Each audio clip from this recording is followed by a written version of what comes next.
4 साल बाद फिर से कमबैक, सबसे ज़बरदस्त आपने हर बार एक दमदार भूमिका निभाई है। इस बार कौन सा मसाला लेके आ रहे हैं? इस बार मैं गरम मसाला मसाला लेके आ रही हूँ सुपर। तड़का मार के। अच्छा, ये है फुल ड्रामा है फिल्म में, इट्स अ रिवेंज स्टोरी। और जो मैं किरदार निभाने जा रही हूँ सांगली, बहुत ठहराव है इस कैरेक्टर में। उसकी एक 50 साल की जर्नी दिखाई है और एक एरा है जिसकी वजह से आपने देखा होगा जो मेरा वो लुक है, वो जिस तरीके से हेयर स्टाइल है, वो एक एरा से दूसरी एरा में जाने का एक ट्रांजिशन है। सो इस Sangli has shades of grey, she is a very strong personality, creator है वो एक। उसमें बहुत ही जो भी फिल्म में जो भी होता है सांगली के थ्रू ही होता है, मतलब शी मैनिपुलेट्स एवरीथिंग। इस तरीके का एक powerful, there's a lot of power। तो क्या क्रूएल भी नजर आएंगी, क्रूएल नजर आएंगी, इंटेंस नहीं, नजर क्रूअल नहीं, intense. It's very intense, she is not cruel at all, but she is very intense, very authoritative. और उसके भी there is a very beautiful love story woven in the film. Sangli का भी एक पास्ट है जिसकी वजह से वो जैसे है वो वैसे है। And a lot of shades you'll see of romance, of power, guilt, everything। मतलब सिर्फ कॉमेडी उतनी नहीं है फिल्म में, उसके अलावा सब कुछ ड्रामा है। देवेंद्र, आप क्या कहेंगे ईशा जी के साथ काम कर रहे हैं और हमेशा कॉमिक भूमिका आप होते हैं, इसमें कितना जो बदलाव आया आपके स्टाइल में वो कितना महत्वपूर्ण है इस फिल्म में?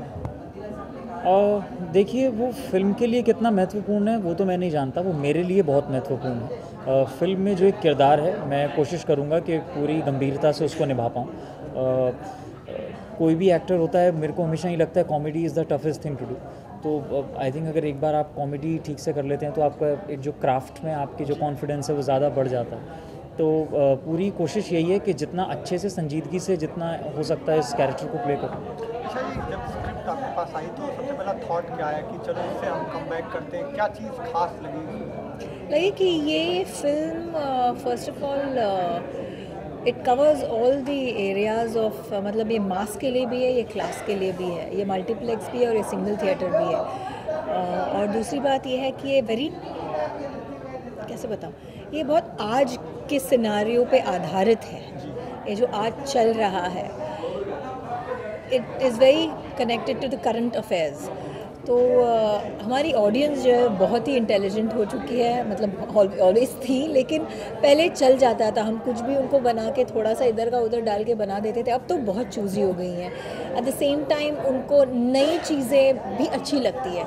तो ये भी एक ऐसी चीज़ है जो मेरे हिसाब से हमारी ऑडियंस बहुत अप्रिशिएट करेगी। ईशा जी, आपने बॉलीवुड को काफ़ी सालों से ऑब्जर्व किया है, तो जो ट्रेडिशनल फिल्म मेकर होते थे जैसे यश राज हुए, करण जौहर हुआ, सूरज बड़जात्या, लेकिन अब कुछ नए लोग आ रहे हैं जैसे इसी फिल्म के डायरेक्टर मान लें, और अनुराग कश्यप जैसे। तो आपको लगता है कि बॉलीवुड पूरी तरह से बदल रहा है और रियलिस्टिक सिनेमा का पूरा ज़माना आ रहा है? हाँ, बॉलीवुड I'm sorry, इसको edit कर दीजिए। Pulled his hair like that because the light was covering my, he was blocking the light. So when I'm looking at him, I can see somebody pulling his hair and he went toink।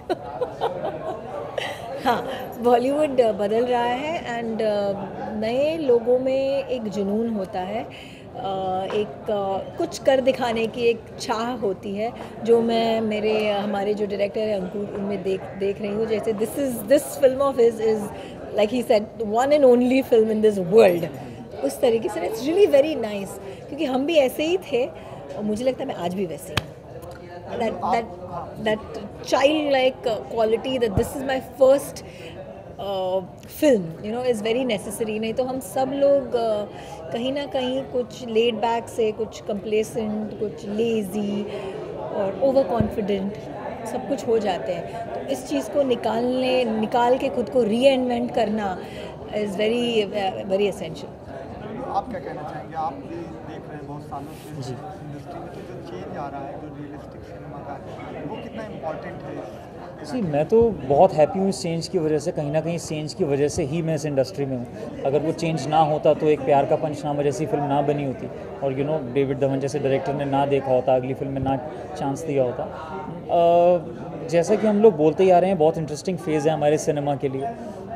नए stories आ रहे हैं, नए characters आ रहे हैं, और सबसे अच्छी बात है इंक्लूडिंग आप फिल्म, अब कोई भी ब्लैक एंड वाइट कैरेक्टर्स नहीं होते हैं, हर कैरेक्टर में शेड्स ऑफ ग्रे होते हैं, वाइट होते हैं और ब्लैक होते हैं। तो वो एक बहुत अच्छी बात है। ये ज़्यादा ह्यूमन इमोशंस जो हैं ज़्यादा, मुझे लगता है अब ज़्यादा अच्छे से समझ सकते हैं हम इन फिल्म्स में, ज़्यादा अच्छे से दर्शाते हैं हम लोग। अब वो शायद हिचक नहीं है कि मैं सिर्फ पॉजिटिव ही करूँगा या मैं सिर्फ नेगेटिव ही करूँगा, वो सब नहीं है। वो शायद बाउंड्रीज जो हैं वो कहीं ना कहीं मर्ज हो गई हैं। हम मोर इंडिविजुअल्स की तरह ज़्यादा स्क्रीन पे अब दिखाई देते हैं, जैसे कि हम होते भी हैं। हम कोई मतलब लाइफ में ऐसा नहीं होता हम बहुत ही अच्छे हैं या बहुत ही बुरे हैं। सिचुएशंस होती हैं, अगर हमको वो चीज़ अच्छी नहीं लगती है तो हम उसमें अपना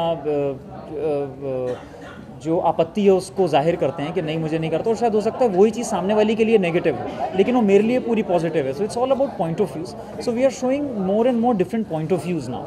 ईशा जी, क्या कहना चाहेंगे आखिरी में? मैं आपसे पूछूंगा कि मैसेज क्या दे रही है फिल्म, क्योंकि एक इम्पॉर्टेंट मैसेज अगर सर मैं आपको ऑनेस्टली बताऊं, ये फिल्म कोई ऐसा मैसेज नहीं दे रही है। हम कोई सोसाइटी ऐसी चेंज नहीं कर रहे हैं इस फिल्म से। एक कहानी है, कुछ किरदार हैं, कुछ सिचुएशंस हैं जिसमें हम बता रहे हैं। हैविंग सेड दैट, हर कहानी का अपना एक कुछ ना कुछ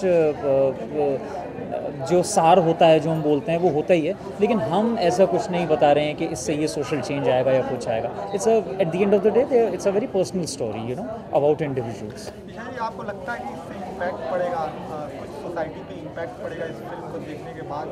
कुछ जो लोगों के माइंडसेट है वो चेंज होंगे? This is an all and out, it's an all and out entertainer. इसमें कोई हम लोग कुछ प्रोफेसाइज या कुछ एडवोकेट या कोई मैसेज देने की, it's a full on commercial hardcore entertainer. Audience से क्या कहेंगे? ऑडियंस से यही कहूँगी कि हमारा ये फर्स्ट लुक है और काफ़ी समय बाद मैं हमारे इंडस्ट्री में वापस आ रही हूँ, तो मैं चाहूँगी कि आप लोग हमारी ये फिल्म देखें। अगले साल आ रही है, सो आपके दुआओं से मैं आई एम बैक।